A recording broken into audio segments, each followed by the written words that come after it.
once you go through this path to its end,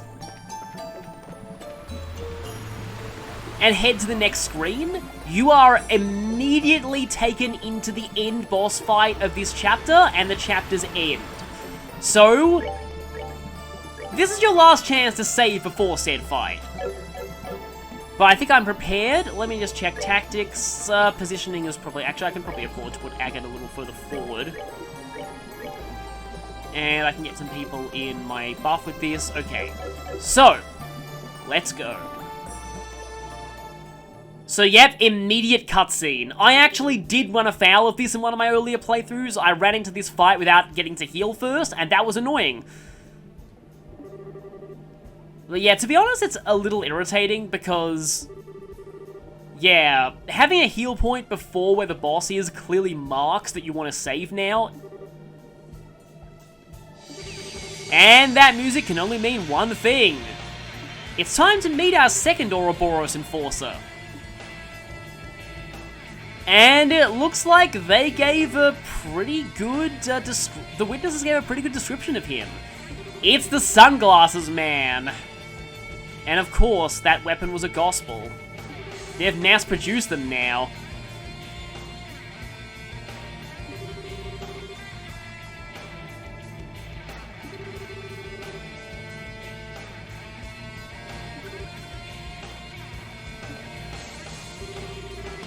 Walter the Direwolf, representing the Strength Arcana.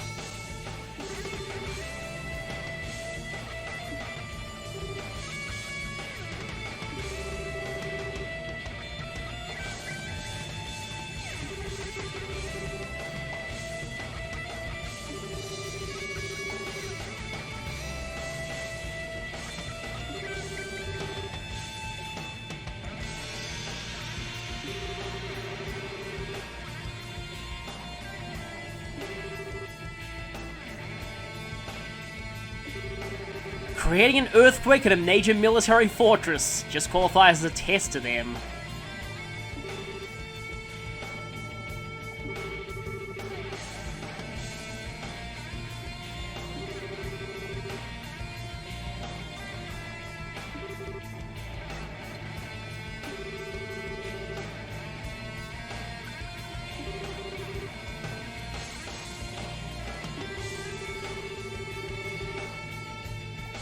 So, this speech is pretty infamous among fans of this game.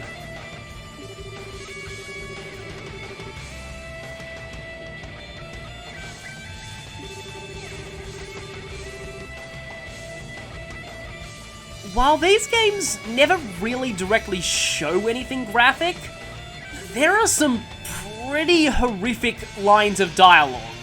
This is only the start of it. There are some very, very dark things implied in SC.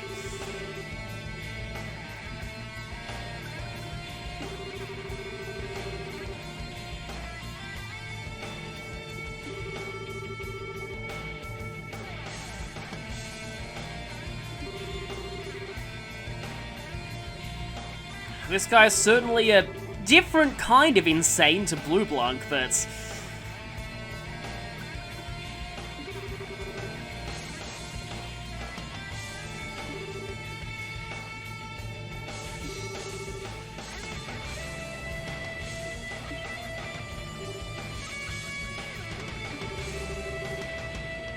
yeah, it always seemed oddly clumsy to me that this guy let several witnesses see him.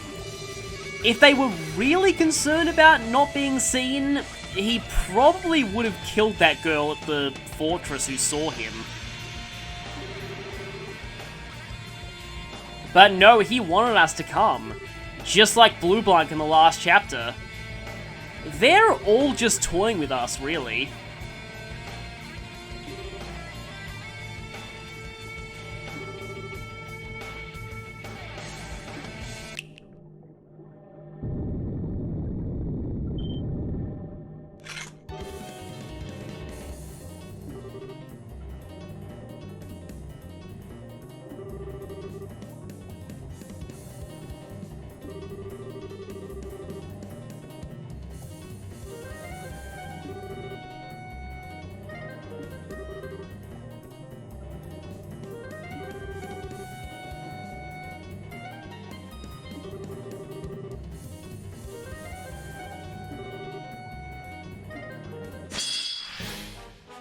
So yeah, guaranteed preemptive strike from the enemy for this one. The good news is, these things, the Abyss Worms, are very slow. They'll take a while before they actually reach you. The annoying flies that are assisting them, though, they're on you immediately. Yes, as you can see, these things, very, very slow moving. But they can attack you from range with Lightning Fall. It's pathetic, though, in terms of damage, even on hard mode. So, this fight is actually very, very interesting. This fight's kind of a puzzle. You want to pay very careful attention to the descriptions of the Abyss Worms.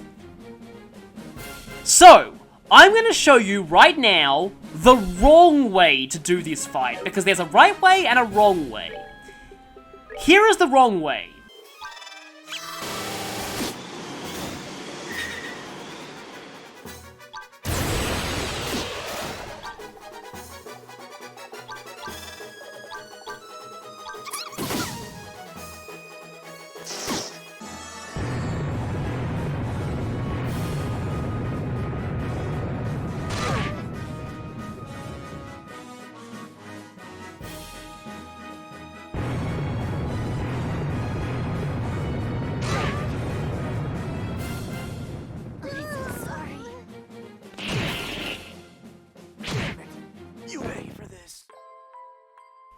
So, it's kind of cheap, right? The fact they can unleash massive AoEs that do about half your health and damage.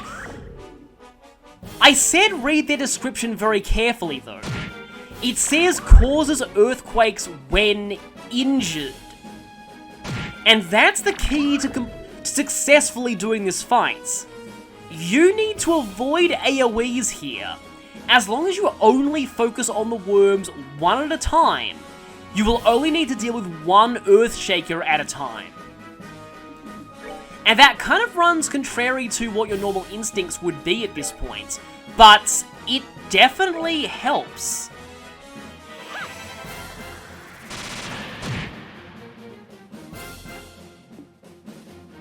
That said, I still kind of want to take out all of these annoying flies.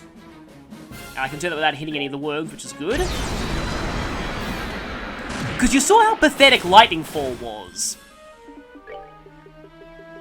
So basically, yeah, just focus them down one by one. It is kind of boring and tedious this way, and this is also why I said that equipping the Machine Planker to Tita might have actually been a bad thing, because if they all clump up together, there's no way to avoid hitting multiple of them at once. But as you can see here, we only need to deal with one of them using Earthshaker. And while Earthshaker is definitely a pain to deal with, in fact, just in case one of them decides to Lightning Fall us, I'm going to have to go with Estelle S-Breaking right here. Okay, good, that's fine. But yeah, here, as tempting as it is to use Aerial, don't. Just go for Airstrike. And after she does this, I think I'm actually going to have to go ahead and have her use her S-Craft. Sadly not quite done yet. In fact, for this, I just realized something. I probably should have swapped Agate's S-Break over to Beatdown, not Final Break. Unfortunately, Tita has no single-target S-Craft that she can switch to. And they're getting close. That's bad. Obviously. I do like the feel, like, combined with this really menacing sounding boss theme, which is also different to the one we heard in the previous chapter. That combined with just the worms slowly advancing on you, it just has this really just nice feeling of dread and foreboding. That one might actually be far enough away from the others for me to get it with Tita's S-Break without actually, this is a bit of a problem, actually. Without actually hitting any others. Okay, that's just Lightning Fall. Lightning Fall is totally fine. Okay, so Cannon Impulse... Yeah, I can actually Cannon Impulse that thing on its own. In fact, all of them are on their own. I think I'll go for an Airstrike first.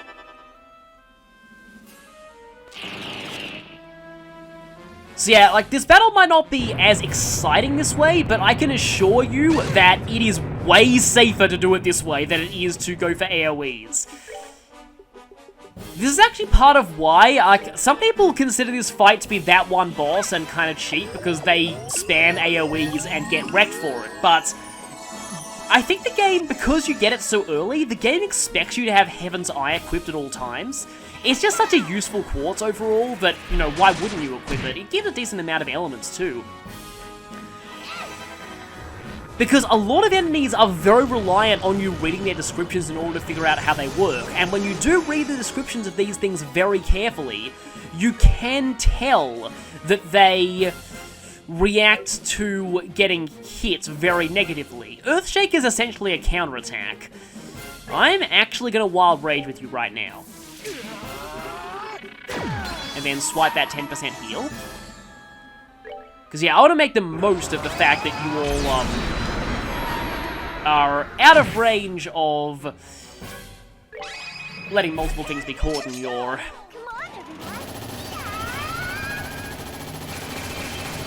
I had to go ahead and show this. But yeah, make the most of the fact that they're all a little bit separated. And of course, when enemies can only hit you with like one attack at a time, then Earth Wall kind of shuts that down. Of course, you can still do that. And this is the point where it becomes, again, very, very tempting to go for Aerial, but I'm not going to go ahead and do that. Claw is also nice here because you will want some AoE healing, because obviously you are going to have to deal with at least one Earthshaker at a time. Ah, that one's almost dead. Please tell me the second one that's attacking is not the one with Earthshaker. It is! Yeah, it'll just keep using Earthshaker until it dies. At least it gives you a lot of CP. And, of course, I got my turn back, which is good. I may have to use another EP charge. I'm gonna go ahead and just finish this one off. I don't want to have to deal with another Earthshaker again. Okay, 3 left. And they're right on us. Yeah, in this one, your formation doesn't really matter all that much either, because, you know, it starts as a preemptive strike. I think I should be going for, well, I would be going for Motivate with Estelle, but yeah. Vital Cannon's also very, very useful on Tita here. And I'm pretty sure they're immune to this. Yep, giant worms that live underground would obviously be immune to blind. So now I do have to deal with this one at least using Earthshaker.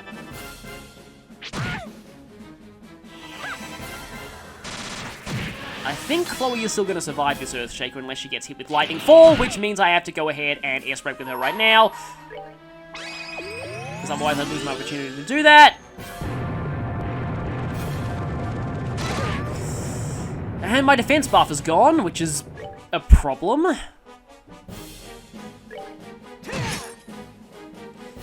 Okay, can I get La Crest in?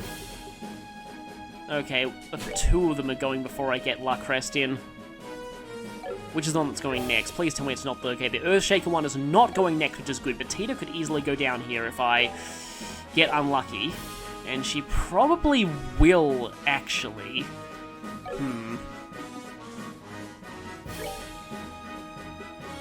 Oh yeah, we also have the Rainbow Surprise. But be careful, because that is an area attack. We're good to go. Okay, she did get hit, but it wasn't anything particularly bad. Fine. Oh no. Oh no, that's not good. Yeah, I should have known that might happen. But this... No, this won't work out in my favor. Ah! Yeah, both of them are going next. I am eating... I could be dead here, actually. Unless... This is why tomato sandwiches are amazing. Well, actually, no, I could use Rainbow Surprise as well, which is probably better, but I don't trust it. Oh, is it going to do 1,000? It'll probably do 1,000. I'm probably dead if this doesn't kill it though, but let's go! Rainbow Surprise! Eat every flavor beans! There we go. Okay, Tita's probably gonna go down to that though. Yeah, she did. Okay, only one of them is in Earthshaker mode right now. Well, I am heavily down on healing items. Not good. Not good at all.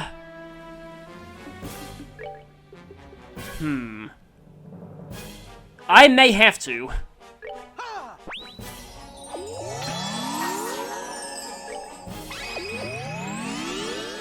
That is always useful as a panic. Oh, you didn't even go for Earthshaker.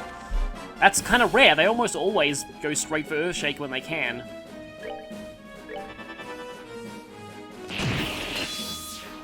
Okay, and now obviously Tita can't attack these things without putting them into putting another one into Earthshaker mode. So there is one strategy that you can try and do here: is you can actually aim aerial so that it only hits one of them. I can't use Chaincrafts here either because that'd catch the other in the AoE. It's a really interesting fight, this, because spamming AoEs has been the best strategy for the vast majority of the game, and now the game throws a fight at you that directly punishes you for doing this. And there are going to be more fights that punish you for using AoEs. This isn't the last of them, so that's kind of interesting that way. Okay. Probably best to save that crit turn for Estelle.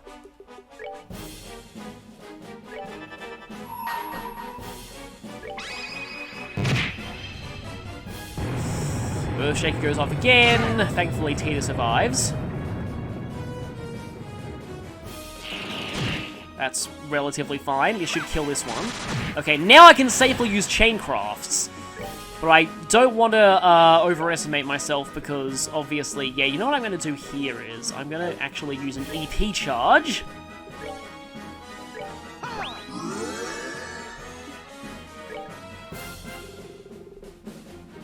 What are you going to...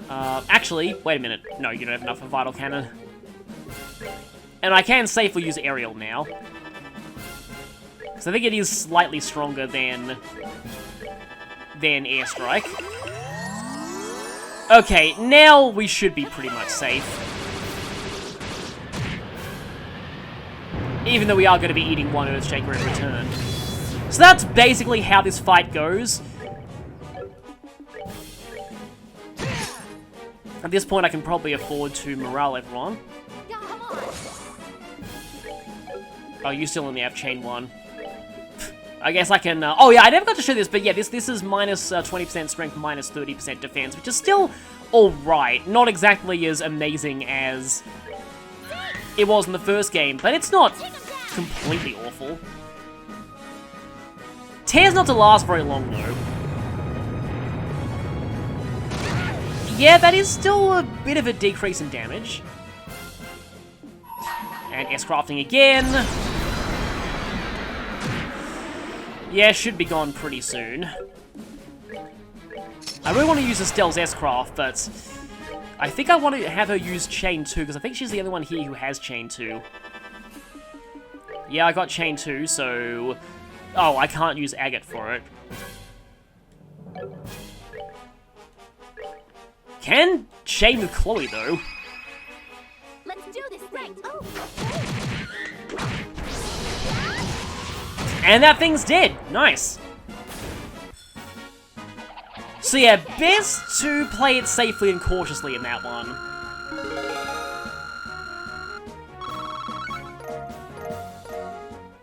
Funny that we got an Earthworm out of that.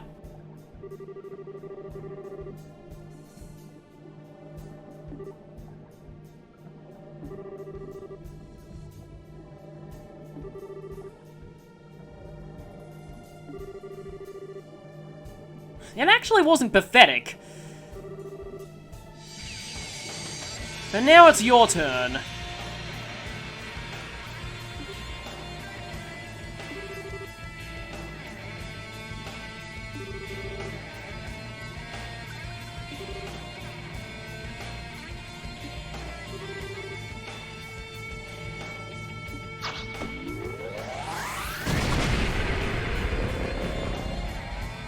He's going straight at us. Not like Blue Blank at all.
I like how this is a reversal of what happened with Mayor Dalmor in, coincidentally, also Chapter 2 of FC.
We knew he was going to show up sooner or later.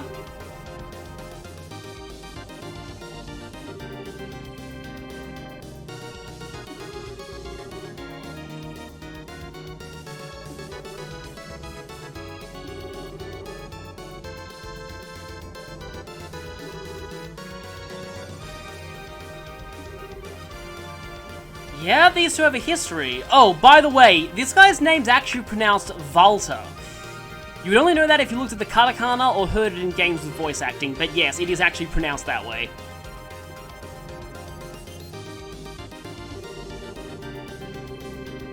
Oh, nice comeback there.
So, whichever party member you decide to leave behind at the guild branch is the one who comes with Zin to save you here. That's the other reason why I decided to bring Chloe to this fight, because I like the callback of Olivier and Zin, half your team for the martial arts tournament, being the one to save you here.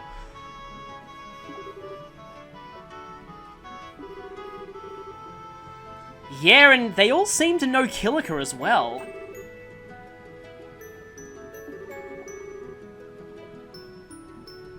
Yeah, there are reasons why I, said that Kilika is my favorite guild attendant.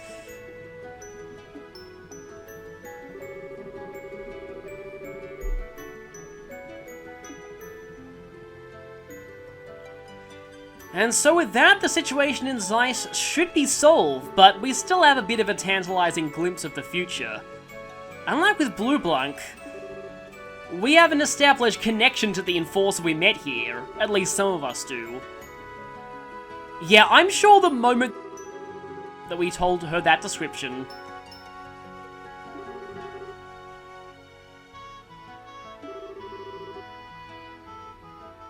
Well, we let Blue Blanc get away.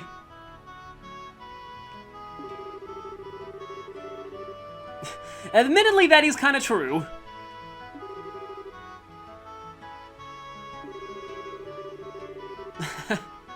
But then again, A-rank bracers are expected to be a little self-sufficient sometimes.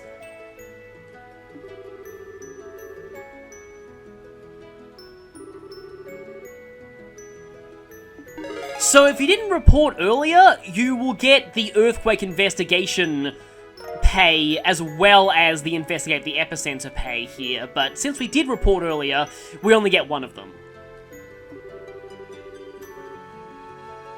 Yes, the nut in the glasses.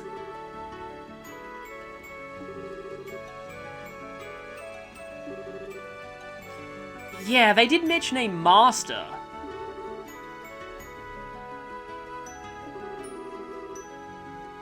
It actually does remind me a little bit of Ryu Ken and their master, totally not Shenlong. That was a mistranslation, but still, it was kind of funny they made it sort of canon. Master Ryuga.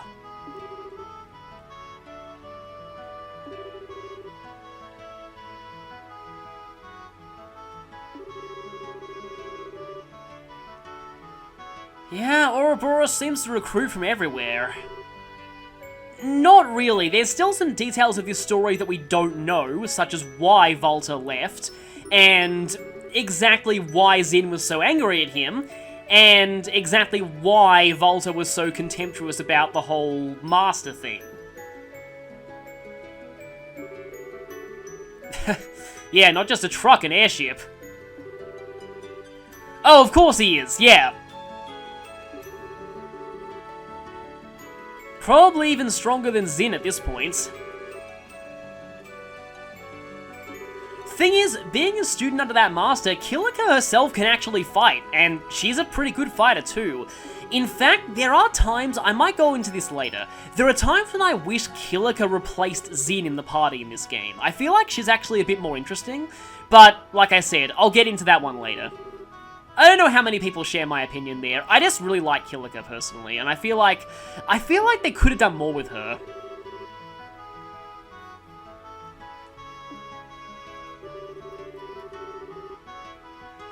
Yeah, they've gone from holograms, just spooking people with fake ghost sightings, to causing earthquakes. But yeah, the Gospels do stimulate machines.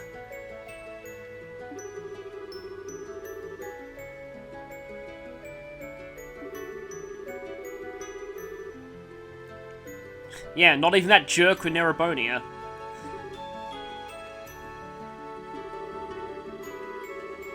Yeah, the Rhineford Company and the Empire. That's just, yeah, at the time people wouldn't have made anything of that, but if only they knew how important the Rhineford Company would be later in the series. Yeah, Estelle's pretty much summing it up.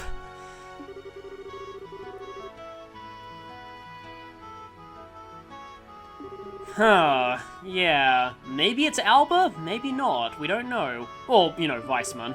Alba was just his fake name.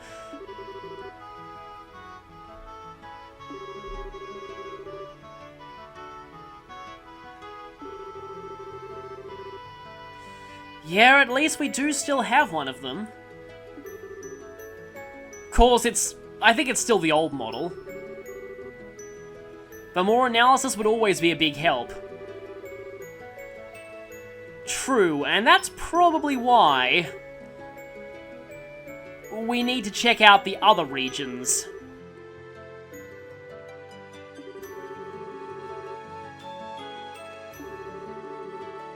Exactly.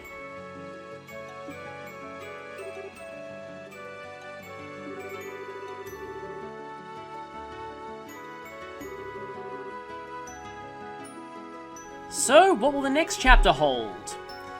Yeah, we're going to Grancel again. The capital city itself. The next chapter is going to be a little different.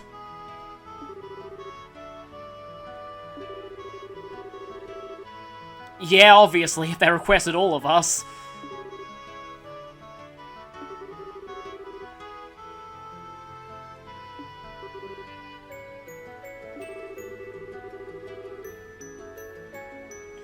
Us. That means... Yep, Zin is joining our party now. He kind of missed the whole chapter, but he's here.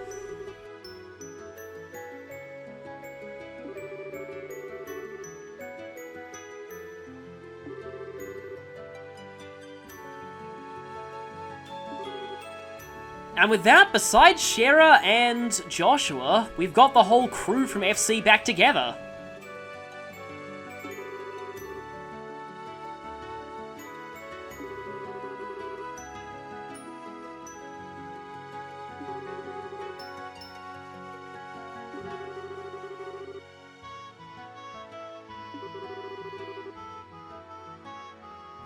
The two physical members have to stick together after all. And we all saw this one coming. This time, no tearful goodbyes. Of course, Agate's a little bit, yeah, he's not so sure about this. But an expert with technology will definitely help on the road. I do like how this game does have the party members joining you after every chapter. It just puts more emphasis on the cohesive team as a whole.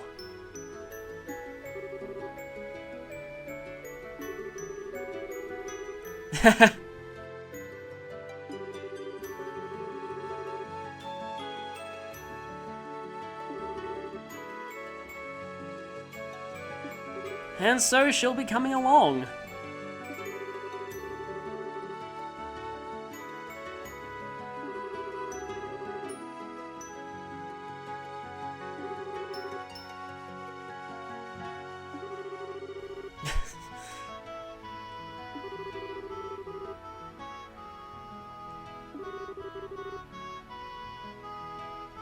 We'll be ready for him next time.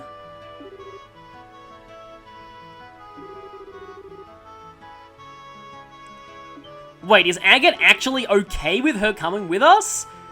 Character development!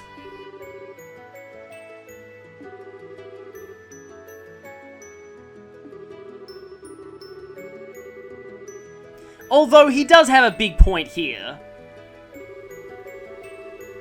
Really, the safest place for her is with the rest of us.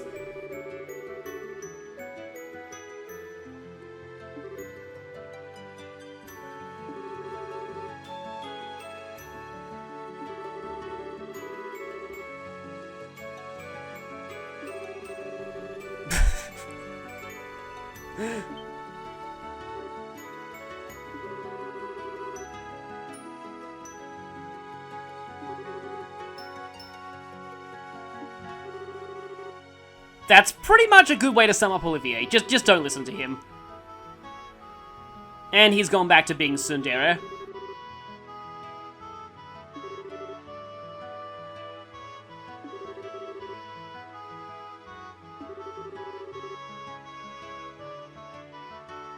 This does mean more people to keep track of from now on.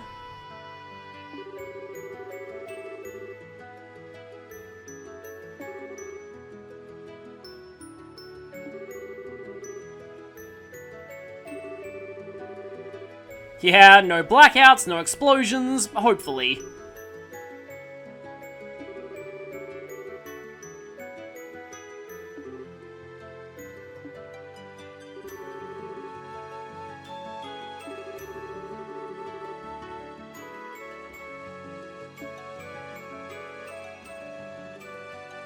And so with that, we end Chapter 2, The Raging Land. Overall, this is actually one of my least favourite chapters in SC. It's not that I don't like it at all, it's just that there's a lot of running back and forth and a lot of backtracking, and it's definitely one that probably lends itself better to a casual playthrough than to a video series, because there's a lot I have to worry about cutting out, and yeah, a lot of back and forth, a lot of places we've already seen before. But I do like the climax, I like the Hot Springs Fountainhead, even though it is pretty disappointingly short now that I think about it. And Volta definitely makes a great first impression. So, next time, we'll be heading to Actually, we won't be. There is one post-Chapter 2 side quest for us to do in Zeiss, and it's a pain. I will see you then for... I will just say one word. Penguins.